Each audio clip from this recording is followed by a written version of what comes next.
हम लक्ष्मी चौधरी अपने सब गोटे के गोड़ लागे छी और अपने सब गोटे के समक्ष आई हम एकटा बरसाइत पावन के गीत लऽ उपस्थित छी।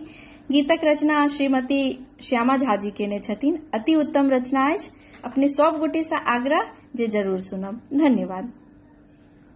बरसाइत पावन इलै शुभ दिन, चलू सखी पावन पूजल, गाऊ सखी मंगल गीत, चलू सखी पावन पूजल। बरसाइत पावन इलै शुभ दिन, चलू सखी पावन पूजल।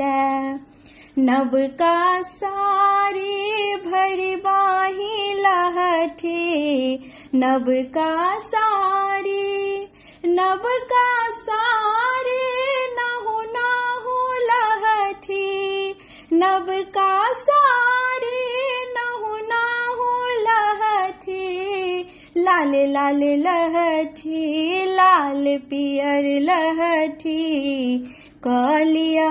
कालिया सोलहो श्रृंगार, चलू सखी पावन पूजल, गाऊ सखी मंगल गीत, चलू सखी पावन पूजल।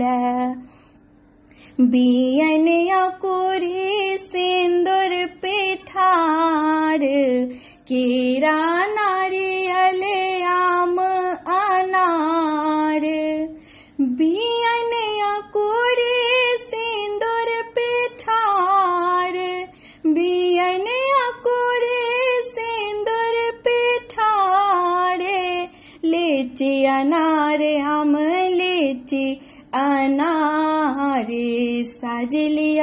साजलिया लाले फूल पान, चलू सखी पावन पूजल, गाऊ सखी मंगल गीत, चलू सखी पावन पूजल। गौरी सावित्री पूजब माता बिसेहरी, धूप दीप आरती सजब सोने थारी।